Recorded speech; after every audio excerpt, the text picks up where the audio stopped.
semuanya, pemirsa apa kabar? Jumpa lagi dalam Q&A, program spesial Metro TV bersama saya Yohana Margareta. Karena setiap pertanyaan selalu ada jawaban. Nah, kali ini saya berada di rumah salah seorang politikus papan atas Indonesia yang kali ini akan siap membuat Jakarta lebih menyala. Ia penyuka nasi Padang dan ia berasal dari Kediri. Tapi nasibnya kini membawa dia harus mengutak-ngatik Jakarta agar lebih sip lagi. Nah, siapakah dia? Ini dia. Dan langsung saja kita akan sambut Gubernur Jakarta terpilih Mas Pramono Anung. Terima kasih Yohana. Makasih. Iya Mas Pram, terima kasih waktunya bersama Q&A menjadi bintang tamu spesial kami pada malam hari ini. Nah, sebelum nanti kita akan ngobrol-ngobrol dengan Mas Pram. Dan ini adalah pertama kali saya diwawancarai setelah dinyatakan sebagai Gubernur terpilih. Mas Pram, luar biasa sekali. Ini kesempatan yang juga kami tunggu. Selamat sekali lagi Terima kasih, Yohana. Terpilihnya dalam Pilkada DKI. Nah, ini yang menjadi penasaran banyak pihak, tapi jangan dijawab sekarang. Karena Mas Pram harus menjawab sejumlah pertanyaan secara cepat. Ini dari teman-teman nih, banyak pesan nih harus dijawab cepat. Apa sih pertanyaannya? Yang pertama, rendang atau tunjang? Rendang. Jakarta atau Kediri? Jakarta. Oh, kenapa nggak Kediri? Kediri bupatinya anak saya. Oh, tetap ada hubungannya ya. Ancol atau TMII? Ancol. Kenapa, Mas? Ya, Ancol masa depan Jakarta. Oke. Pop atau koplo? Ambyar? Koplo. Koplo! Lagu kesukaan apa, Mas? Denny Caknan, saya suka. Darboy juga suka. Darboy Geng. Mendung Tanpa Udan ya, Mas? Iya, salah satunya. Salah satunya. Oke. Anies atau Ahok? Dua-duanya. Dua-duanya. Kan harus memilih, Mas. Dua-duanya. Dua-duanya. Mas Pram, karena ini edisi spesial, jadi tidak ada box-box di sini. Karena Mas Pram adalah box itu sendiri yang penuh dengan topik-topik istimewa. Perasaan ketika mengetahui akhirnya memenangkan Pilkada Jakarta. Jadi Johanna, yang pertama ketika saya mulai diputuskan oleh Ibu Mega dan partai menjadi calon, itu elektabilitas saya 0,1%. Saya menyadari tanpa kerja keras nggak mungkin bisa mengejar itu.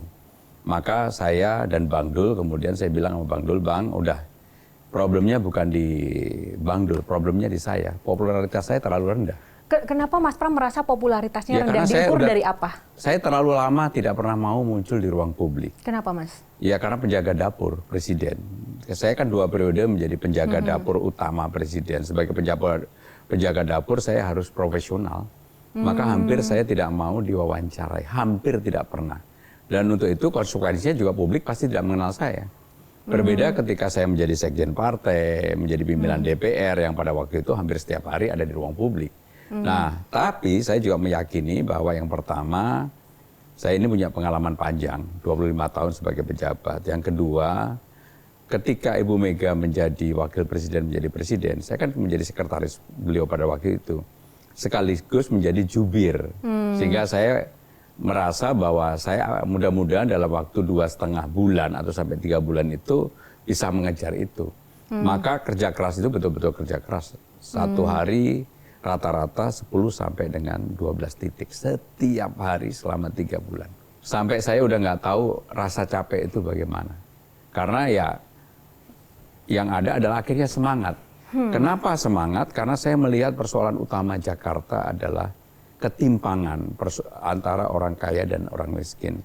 Selama ini orang melihat Jakarta hanya misalnya Menteng, Kebayoran Baru, Sudirman, Tamrin. Tetapi sebenarnya yang lebih real itu yang ada di bawah, di masyarakat. Nah, ketika saya melihat mereka, saya benar-benar merasa 25 tahun jadi pejabat nggak ada artinya gitu. Artinya persoalan masyarakat yang kemudian membuat semangat. Padahal sebenarnya tidak terpikirkan untuk maju. Sama sekali enggak. Bahkan saya sudah mempersiapkan diri untuk pensiun. Karena dalam pikiran saya, anak saya sudah jadi bupati Kediri, cucu sudah 2, saya pengen punya waktu, quality time dengan keluarga. Karena selama ini memang saya pribadi terlalu panjang untuk bekerja keras, mulai dari muda ya. Sempat menyatakan menolak pada waktu itu? Berkali-kali? 5 kali saya menolak. Dan tapi yang dipilih adalah Mas Pram. Ya mungkin karena Bu Mega dan juga yang lain-lain merasa bahwa selama ini kan dalam berpolitik memang saya tidak punya musuh personal politik. Saya bisa diterima oleh siapa saja. Termasuk ketika kemarin maju, Mas Pram juga sowan ke Pak Jokowi juga Saya berkomunikasi semuanya, ya? bahkan saya 3 kali ke Pak Jokowi minta izin untuk maju. Sudah ada respon dari Pak Jokowi dengan kemenangan Mas Pram ini? Oh iya, saya pasti berkomunikasi. Karena saya Apa respon beliau? walaupun beliau mendukung, mengendorse Pak Ridwan Kamil, tetapi saya tetap berkomunikasi dan saya sampaikan, dan beliau menyampaikan, ya selamat. Tetapi yang paling utama adalah bagi saya ini walaupun orang tidak memilih, tidak mendukung saya, bagi saya nggak ada persoalan apa-apa. Saya tetap berkomunikasi dengan baik. Termasuk dengan ketua-ketua umum, bahkan dengan calon-calon yang lain pun saya berkomunikasi dengan baik. Hubungannya baik ya sebenarnya ya? Makanya saya menyampaikan bahwa politik saya adalah politik yang gembira, dan dalam Pilgub ini saya tidak merasa pasangan nomor 1 maupun nomor 2 itu sebagai lawan politik saya. Saya merasa bahwa lawan saya adalah diri saya sendiri. Nggak boleh malas-malesan, harus lebih kerja keras, harus mau tampil di ruang publik, harus mau keliling, harus mau ke rakyat, ke gorong-gorong, belanja masalah.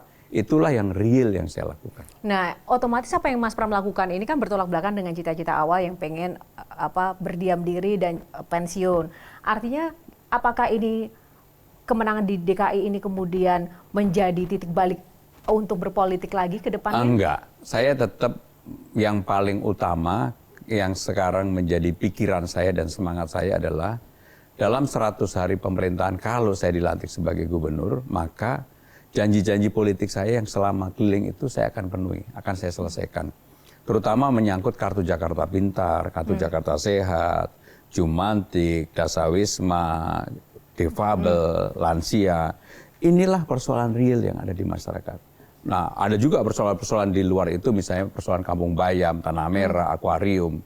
Nah, saya akan menyelesaikan itu. Yang membuat penasaran teman-teman atau mungkin netizen adalah efek kemenangan dari Mas Pram dan Bang Dul ini, itu sebenarnya apa sih kunci suksesnya? Menurut saya karena saya kerja keras dan saya juga disupport oleh Bang Dul. Yang Bang Dul ini kan apapun sudah menjadi public figure, menjadi figur dengan popularitas yang tinggi. Sehingga kombinasi saya yang bekerja keras dan Bang Dul yang sudah punya nama, itulah yang kemudian membuat di masyarakat menjadi menarik. Tadi Mas Pram mengatakan bahwa popularitas itu ternyata juga penting kenalan di dalam politik. Sejauh mana itu sebenarnya berdampak? Nyatanya juga banyak orang yang terkenal tapi juga tidak terpilih, Mas. Ya, popularitas dan elektabilitas adalah 2 hal yang berbeda. Popularitas ketika orang dikenal itu akan memudahkan orang untuk suka. Nah, kebetulan di awal-awal saya popularitas saya rendah. Mungkin dari 10 orang hanya 1-2 orang yang kenal karena sudah terlalu lama tidak tampil di ruang publik. Tapi begitu saya rajin keliling dan juga tampil di media, saya termasuk rajin yang di Metro TV diundang, hampir semuanya saya penuhin. Sehingga dengan demikian itu membuat popularitas saya naik. Ketika popularitas saya naik, kemudian orang mengetahui bahwa saya adalah teknokrat, kemudian saya selama ini menjadi penjaga dapur di pemerintahan Pak Jokowi, maka itulah yang kemudian membuat elektabilitas saya dan Bang Dul pelan-pelan naik ke atas. Dan ketika 2 bulan setelah survei yang pertama, saya udah di angka 30-an lebih.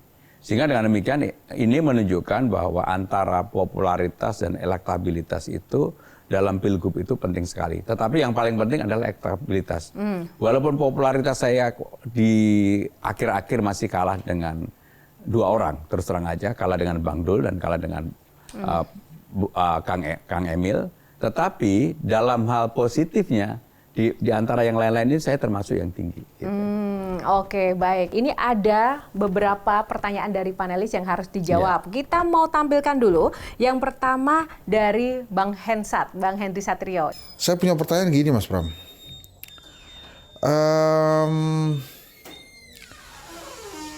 Banyak yang mengatakan bahwa kehadiran Mas Pram di Pilgub Jakarta ini sebetulnya bukan cuma blessing dari Bu Mega saja, tapi ini ada blessing dari Pak Prabowo dan Pak Jokowi. Bagaimana dengan desas-desus itu, Mas Pram? Apakah benar atau tidak? Ya, dijawab. Benar nggak, Mas? Yang pertama, keputusan saya maju 1000% yang memutuskan adalah Ibu Megawati. Tapi secara profesional, saya 3 kali meminta izin kepada Pak Jokowi. Dan kalau saya harus jujur, saya pernah diskusi 6 bulan sebelum peristiwa pencalonan ini, Pak Jokowi pernah menyampaikan kepada saya, Mas, kenapa nggak berpikir untuk maju Pilgub DKI? Waktu itu saya bilang enggak, Pak. Saya memang sama sekali nggak pernah punya pikiran untuk itu. Jadi kalau ditanya bahwa apakah kemudian ini ada endorsement Pak Jokowi ataupun Pak Prabowo, saya harus mengatakan tidak. Karena dalam perjalanan kan dengan terbuka baik Pak Jokowi maupun Pak Prabowo memberikan dukungan kepada pasangan nomor urut 1. Tetapi publik juga pasti menangkap bahwa saya baik dengan Pak Jokowi dan Pak Prabowo selama saya berhubungan secara profesional, saya tidak pernah punya persoalan apa-apa. Bahkan ketika dalam penyusunan kabinet dan sebagainya, saya termasuk yang ditugaskan oleh Ibu Megawati berkomunikasi dengan Pak Prabowo. Termasuk kemudian ketika saya dipanggil ke Kertanegara dan sebagainya, dan sebagainya. Ada ya Mas, di dalam politik itu yang benar-benar nggak punya musuh sama sekali kayak Mas Pram? Ya saya nggak tahu, saya selama ini merasa nggak ada musuh sama sekali. Karena saya menikmati apa yang saya nikmati. Walaupun mungkin hubungan Pak Jokowi dengan PDIP dan Bu Megawati renggang begitu, posisi Mas Pram? Ya kan saya ngalami 8 bulan ketika proses Pilpres kemarin. Saya tetap bekerja secara profesional. Saya sebagai Menteri Sekretaris Kabinet, saya tetap bekerja profesional, tetap menyiarkan apapun yang dibutuhkan Presiden sebagai kepala pemerintahan. Oke, nah sekarang kita ke panelis selanjutnya. Kita akan putarkan. Kita putarkan lagi dari Bang Hensat ya. Banyak yang mengatakan bahwa di Pilkada Jakarta ini Anda mengendarai kendaraan mewah yang namanya Sidul Rano Karno. Rano Sidul Karno. Jadi karena ada Rano Karno, siapapun yang jadi gubernurnya pasti menang. Karena penerimaan masyarakat terhadap Rano Karno ini paling tinggi dibandingkan peserta-peserta lain. Nah, menurut Mas Pram gimana? Setuju nggak seperti itu? Nah, kalau memang setuju, lantas kalau warga Jakarta lebih mencintai Rano Karno daripada seorang Pramono Anung, gimana perasaan itu? Oke nggak? Atau ya biasa saja, toh gubernurnya kan tetap saya gitu ceritanya. Oke, silakan Mas Pram. Jadi saya harus mengatakan dengan jujur ya, ketika Car Free Day pertama kali saya jalan sama Bang Dul, itulah hari ketiga. Ketika itu orang belum mengenal saya. Semuanya teriak-teriak tentang Bang Dul. Semuanya. Saya paling 1-2, 8-10 orang Bang Dul. Ketika Car Free Day berikutnya, 1 minggu kemudian, mungkin ke saya naiklah antara 3-4 orang yang mengenal, tapi hampir semuanya Bang Dul. Bahkan ketika saya pergi kemanapun, orang menanyakan tentang Bang Dul. Karena apapun Bang Dul di Jakarta sebagai legend, sebagai orang yang kemudian membuat masyarakat, terutama masyarakat Betawi itu mencintai. Tetapi apa yang saya sampaikan tadi, antara popularitas dan elektabilitas itu hal yang berbeda. Ketika orang belum mengenal saya sudah dengan Bang Dul, maka elektabilitas kami berdua, angka pertama itu 28%. Nah, ketika popularitas saya kemudian naik terus-menerus dan orang mengetahui tentang saya, maka elektabilitasnya juga naik menjadi 34, naik lagi menjadi 41, dan seterusnya, dan seterusnya. Secara prinsip saya setuju dengan Bang tadi, Hensat, bahwa Bang Dul itu memang kendaraan yang sangat-sangat mewah. Tetapi kendaraan yang mewah pun tidak akan menjadi menarik kalau tidak dikendarai dengan benar, tidak ditampilkan ke ruang publik dengan baik. Maka saya bersyukur pasangan saya adalah Bang Dul. Dan saya tidak menafikan itu. Tetapi yang paling utama, yang seperti saya jelaskan tadi, kami memulai walaupun sudah berpasangan dengan Bang Dul, nggak langsung kemudian 40 atau 50%, mulai dari 28%. Begitu popularitas saya naik, maka elektabilitas kita berdua juga naik terus-menerus. Sehingga dengan demikian kalau ditanya siapa yang memberikan kontribusi, saya akan jawab kami berdua. Jelajahi cara baru mendapatkan informasi. Download Metro TV Extend sekarang.